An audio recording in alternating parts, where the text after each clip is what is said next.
Olá, gente, a paz de Jesus a todos vocês. Aqui quem está falando é o Padre Marcelo Schelles. Eu sou o pároco da paróquia de Nossa Senhora da Assunção, em Cabo Frio, e vigário episcopal do nosso Vicariato Lagos. Eu quero trazer um pouquinho para vocês o nosso tema de estudo desse mês de agosto, e o tema que nos é proposto pelo livro, pela Hora da Família, é a questão do perdão. O amor, na verdade, a questão do amor, né? O amor perdoa tudo. Então eu quero fazer uma reflexão com vocês nesse momento, a partir desse tema, tá bom? Bom, então eu quero convidar todos vocês, vamos refletir um pouquinho juntos a respeito desse assunto, um tema de absoluta importância na nossa vida religiosa, né? Eu vou começar a minha reflexão a partir daquela definição que a gente usa para a caridade. Qual é a definição que a Igreja utiliza para falar do amor, para falar da caridade? Amar para a Igreja significa, e esse é o verdadeiro significado, amar significa, caridade significa amar com o mesmo amor com que somos amados por Deus. Vejam bem, meus irmãos, eu vou repetir a ideia da definição do que vem a ser caridade, para que a gente compreenda que não se trata de um sentimento bobo, de uma coisa assim sentimentaloide. Não é isso não. Então, caridade significa amar com o mesmo amor com que somos amados por Deus. Essa é que é a definição para o amor, para a caridade. Mas antes de falar diretamente do amor, eu quero pensar um pouquinho com vocês a respeito dos anseios do nosso coração humano. O coração humano, o coração de todo homem, de toda mulher é rigorosamente igual, né? E eu vou aqui lançar mão dos chamados grandes filósofos, os filósofos clássicos, né? Sócrates, Platão, Aristóteles, até os pré-socráticos, enfim, mas a filosofia clássica. O que a filosofia clássica fala do desejo humano, do anseio do coração humano? A filosofia clássica ela vai dizer que o coração humano deseja alcançar o ideal, deseja um objetivo último na vida dele. Porque o que satisfaz o coração do homem não são os desejos, os benefícios intermediários. Não. Tanto é verdade isso que eles dizem, que você hoje alcança uma coisa, mas amanhã você já deseja outra. É sinal que aquilo que você alcançou não plenificou o seu coração.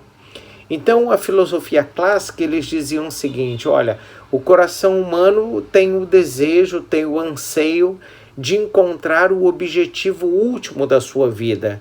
E sabe como que eles chamavam o objetivo último da vida? Eles chamavam de o belo. Então eles diziam, o coração humano deseja encontrar o belo. O coração humano anseia por encontrar o belo. Enquanto o homem não encontra o belo, o homem não se satisfaz plenamente. O homem não fica com seu coração repleto, cheio plenamente. Então o homem está sempre em busca do belo. O belo, portanto, vão dizer os filósofos, é aquilo que dá sentido à vida humana, é o que satisfaz o coração humano de maneira permanente. Então, só o belo é que pode satisfazer o coração humano de forma plenamente. Bom, na linguagem filosófica, o que sacia o homem é o belo. Agora vamos trazer isso para a nossa linguagem religiosa, vamos trazer isso para a nossa linguagem cristã. Pergunte para você mesmo, o que é o belo? O que é que satisfaz o coração do homem plenamente? O que é que plenifica, o que é que sacia o coração do homem? Ora, é Deus. Apenas Deus pode saciar o nosso coração humano. Eu vou te dar um exemplo de coisas que são passageiras em nossa vida e que às vezes o coração humano deseja tanto. Vou dar um exemplo bobo. Um carro, uma casa, bens materiais, não é assim? Você às vezes deseja tanto aquilo e aí um dia você alcança, um dia você realiza aquilo e aquilo já não lhe diz tanta importância. Exatamente porque aquilo que você alcançou, aquilo não era o belo. Aquilo que você encontrou não era aquilo que planificava plenamente, totalmente o seu coração. Então o coração humano deseja esse belo. E na vida religiosa, o belo é Deus.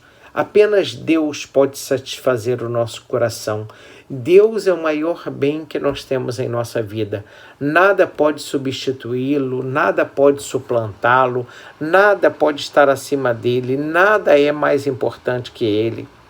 Então, São João, quando escreve as suas cartas, aquelas cartas de São João e o próprio Evangelho, São João ele vai dizer que é a beleza de Deus que encanta o coração do homem. E é por isso que São João, quando vai definir Deus, ele define a Deus chamando de Deus de amor. Vocês sabiam disso? É São João, dentro da Sagrada Escritura, que vai definir a Deus como amor. Mas o que é amor, gente?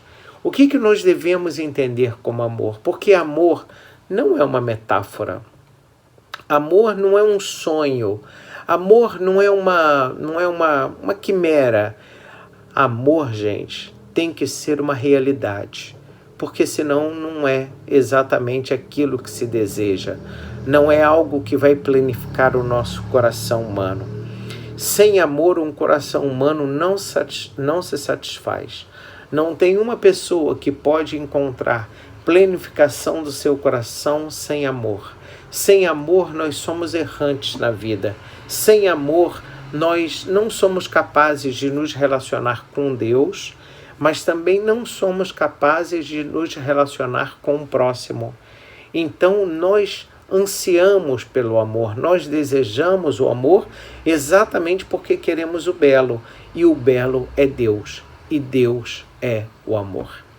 E para realizar plenamente o nosso coração humano, Deus então nos dá a sua lei. Ele nos pede que nós façamos aquilo que está ao nosso alcance. Você já observou isso? Deus não nos pede algo que seja impossível. Toda vez que você estiver lendo a Sagrada Escritura, você pode ver que talvez você diga, poxa, mas isso daqui não é fácil.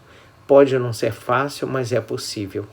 Ele sempre nos pede coisas que são possíveis. Então, ele nos pede para amar a Deus e amar o próximo.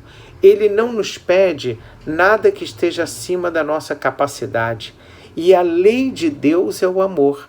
Então, a lei que ele nos dá, o que ele nos manda fazer, é exatamente algo que está ao nosso alcance. E o que ele nos manda fazer?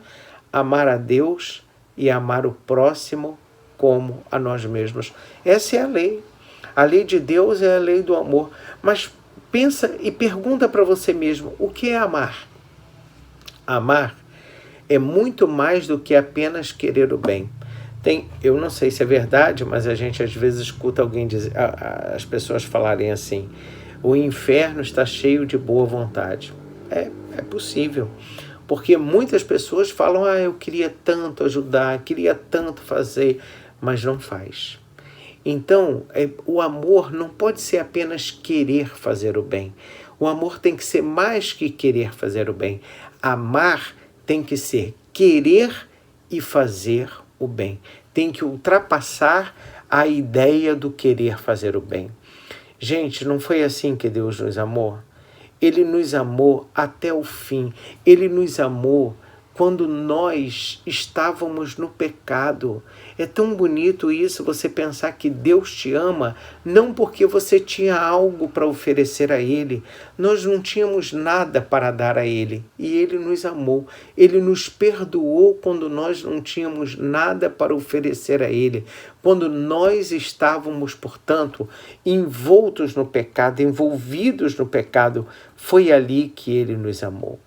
E é com esse amor, olha para você poder entender o que é o amor de Deus e para você entender a definição da igreja, quando a igreja diz que caridade é amar com o mesmo amor com que nós fomos amados. Veja bem, foi com esse amor que não nos cobrou nada, que não nos exigiu nada, que nos amou quando nós estávamos na lama do pecado. Foi com esse amor com que nós fomos amados por Deus. Porque Deus nos convida a amá-lo e amar o semelhante como a nós mesmos. Então, se eu devo amar como eu sou amado, eu devo amar com amor de caridade. Amor de caridade, você deve estar lembrado. São Paulo vai dizer assim: por ora subsistem a fé, a esperança e a caridade. Por que ele chama de caridade? Porque ele não está falando do amor humano. Ele está falando do amor com que fomos amados por Deus. Por isso que o amor de caridade é o amor mais pleno que existe, é o amor mais sublime que existe, porque é com esse amor, e foi com esse amor que nós fomos amados. Então, somente aquele que é Deus completo, somente aquele que é homem completo, então pode servir de modelo de amor para nós. Porque se nós somos chamados a amar com o mesmo amor que nós somos amados, alguém poderia dizer, mas qual é o modelo para eu poder olhar e dizer, é assim que eu devo amar? O modelo é Jesus Cristo. Eu disse agora há pouco que nós não podemos apenas querer o bem, mas que nós devemos realizar o bem. Foi assim que nós fomos amados, né? Jesus não nos amou com um discurso, com um sentimento, com uma teoria. Jesus nos amou com um gesto concreto. Jesus nos amou com uma ação. Ele nos amou até a morte e morte de cruz. Ele diz que um cristão, e você vai se lembrar disso, só será reconhecido discípulo dele se amar como ele nos amou. Mas, já vou começar a terminar por aqui, se você disser assim, e por que então tem tanta maldade no mundo? Na minha opinião, claro, é por causa do pecado, mas na minha opinião, meus amigos, é porque nós não fizemos ainda do mandamento de Jesus uma regra de vida. Que pena.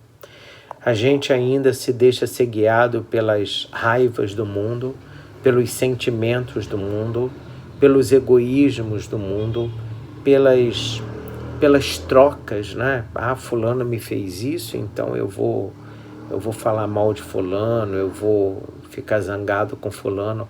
Nós ainda não fizemos do mandamento de Jesus uma regra de vida para nós. Muitos cristãos só são chamados de cristãos, gente, porque foram batizados, mas não porque fizeram do mandamento do amor a sua regra de vida. Mas eu disse que o amor é ação, é um gesto concreto. Então, quando a gente traz isso para a gente, aqui vai entrar um dos aspectos que é um dos temas, um dos elementos do tema da nossa reflexão de hoje. O que significa amar? Significa perdoar. Significa acolher. Significa reconciliar. Não se pode falar de amor quem não perdoa. Imagina uma pessoa que diga, que fale tanto de amor, que fale do amor, que diga do amor, mas não perdoa. Não perdoa uma ofensa que sofreu, não perdoa uma pessoa que errou. Sabe, gente, tem muitas pessoas que são assim, não perdoa porque o outro errou. Gente, para pensar, a gente não erra, não. Será que a gente não erra? Como que nós fomos amados por Jesus? Nós estamos totalmente errados e fomos amados por Ele. Deus nos ama e a prova do amor de que Ele nos ama foi o perdão que Ele nos deu. Nós fomos perdoados quando estávamos sujos pelo pecado, imundos pelo pecado. Quem nos perdoa é Deus, sabe? Então, se você se pergunta o que é perdoar, é usar de misericórdia com o outro. Deus não usou de misericórdia com a gente? Não nos perdoou? É essa misericórdia, é essa caridade que agora eu devo usar com meu semelhante. Caso contrário, meus irmãos, com toda sinceridade, pode ir à missa, pode comungar, pode fazer o que for, pode rezar terço, pode ficar ajoelhado na igreja meia hora antes da missa começar, a missa inteira e meia hora depois. Não adiantou de nada. É a verdade. A verdade é que se a gente não amar, é tão bom ser perdoado, né? Mas às vezes a pessoa não perdoa, né? Guarda o rancor do outro, guarda a antipatia do outro. Então não há como viver o perdão se nós não perdoarmos. Então algumas pessoas dizem assim, por aqui eu vou terminar, algumas pessoas dizem assim, eu não vou te perdoar não, fulano, quem vai te perdoar é Deus. Perdoar é divino.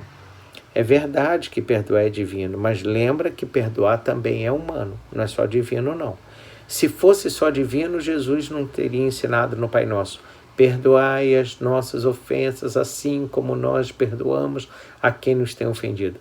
Se fosse só divino e não fosse humano, Jesus não teria dito a Pedro, não te digo 7 vezes, mas 70 vezes 7.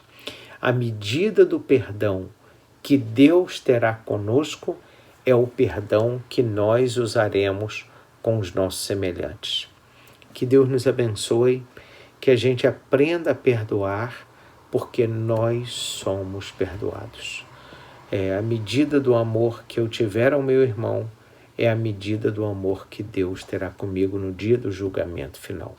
Deus nos abençoe, fiquem na paz do Senhor Jesus, um bom momento de reflexão para todos e Deus nos guarde. Em nome do Pai, do Filho e do Espírito Santo. Amém.